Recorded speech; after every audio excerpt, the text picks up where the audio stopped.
जब से लॉकडाउन का सिलसिला शुरू हुआ तब से मैं देख रही हूँ कि शायद कोई इस नाजुक मामले पर आवाज़ उठाए, लेकिन किसी तबके को इस मसले का ख्याल न आया। इस तहरीर के दो रुख हैं। एक एतबार से तो मजलूमियत की दास्तान है और दूसरी जानिब से एहसास के दरवाजे पर कांपते हाथों से दस्तक, कपकपाते होंठों से सदा और डुबडुबाती आंखों में उम्मीद के दिए भी जल रहे हैं। वबा की सूरत हाल के पेश नज़र मुल्की और आलमी हालात गैर मामूली हैं। ऐसे हालात में सबसे ज़्यादा ज़रूरत मुत्तहिद हिकमत अमली की होती है और ऐसे हालात में हुकूमती फ़ैसलों पर मुकम्मल अमल दरामद करना चाहिए, क्योंकि रियासत हमेशा अवामुन्नास की बेहतरी और भलाई के लिए सोचती है।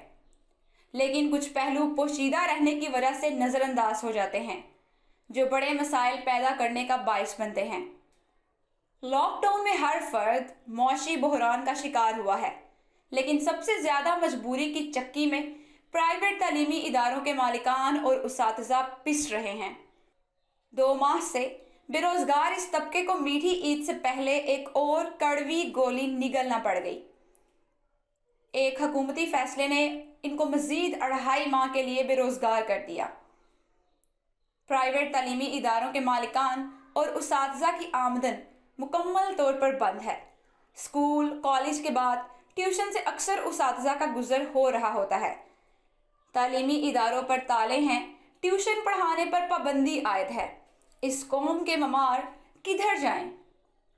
ना तो ये लोग मुफ्त राशन हासिल करने के लिए कितारों में लग सकते हैं, ना एहसास प्रोग्राम से रकम वसूल कर सकते हैं, ना किसी के आगे हाथ फैला सकते हैं, क्योंकि बहुत से उसातिज़ा बच्चों के रोल मॉडल हैं। अक्सर प्राइवेट तालीमी इदारों के उसातिज़ा की रातें इसी परेशानी में जाग कर गुजरती हैं। उनके लिए ना हुकूमत कुछ करने को तैयार है, ना अवाम को तरस आता है। कोई एक तो रहम करे इन बेचारे उसातिज़ा पर।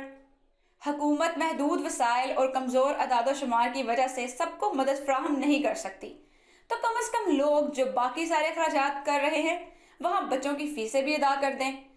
मैंने ऐसे कई वालिदैन देखे हैं जो सुबह से शाम तक कैमरे के सामने फलाही काम करते दिखाई देते हैं, मगर अपने बच्चों की वाजिबुल अदा फीस देने को तैयार नहीं। रहती कमी हुकूमत ने पेपर ना लेने के फैसले से कर दी। इस फैसले से तालिब इल्मों को जो नाकाबिले तलाफी नुकसान पहुंचेगा वो अलग काबिल बहस मौजू है, लेकिन फाइनल ईयर के अक्सर तालिब इल्मों और उनके वालिदैन ने अपनी बकाया फीस देने से मुकर जाना है, जो उनकी लॉकडाउन से पहले की वाजिबुल अदा हैं, क्योंकि अब उनको तालीमी इदारों से रोल नंबर स्लिप नहीं लेनी और लूट का माल समझकर बकाया फीस हड़प कर जानी है। अब ऐसे हालात में क्या करें तालीमी इदारों के मालिकान और किधर जाएं बेचारे उसातिज़ा? प्राइवेट तालीमी इदारों में बच्चे दाखिल करवाने का फ़ैसला किसी भी फ़र्द का इनफरादी होता है और हर कोई ये फ़ैसला सोच समझ कर करता है।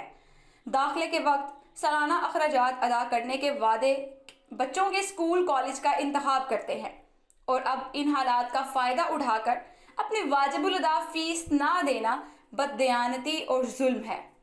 थोड़ा तरस हुकूमती हलकों को भी खाना चाहिए। आप खुद सोचें, जिन घरों के कफ़ील गुज़िश्ता 2 माह से खाली जेबें लिए बैठे हैं, उनको मज़ीद 2.5 माह के लिए घरों में बिठा दिया, वो गुजर बसर कैसे करें?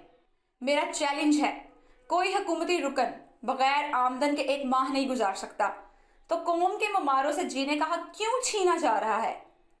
सबसे बड़े दुख की बात यह है कि तमाम शोबों को काम करने की इजाज़त दी जा रही है, महज तालीमी इदारों को बंद किया जा रहा है, और इसकी वजह सिर्फ ये है कि उन पर हुकूमती इदारों का हुक्म चलता है।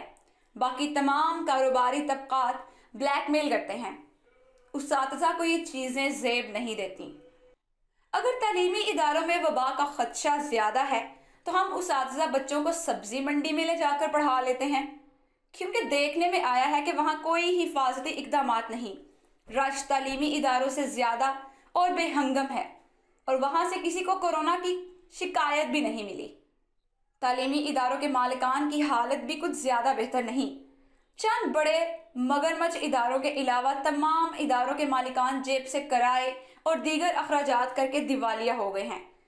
उसका भी बराह रास्त असर उसातिज़ा पर पड़ रहा है। खुदारा, پرائیویٹ اداروں کے اساتذہ پہلے بڑی مشکل سے گزر بسر کر رہے تھے۔ معمولی آمدن کی وجہ سے ان کی کوئی جمع پونجی نہیں ہوتی۔ اب تو کوئی قرض دینے کو بھی تیار نہیں۔ حکومت اگر سب کو سرکاری ملازمت نہیں فراہم کر سکتی تو جو پرائیویٹ سیکٹر میں محنت کر کے رزق حلال کماتے ہیں ان کا معاشی قتل ہونے سے بچائیں، ورنہ سرکاری محکموں میں درجہ چہارم کی ملازمت حاصل کرنے کے لیے لوگ لاکھوں روپے رشوت دیں گے اور معاشرے سے عدل ختم ہو جائے گا۔ اگر میری آواز آپ سب کی آواز ہے تو آئیے اسے مؤثر بنائیں اور اپنا کردار ادا کریں۔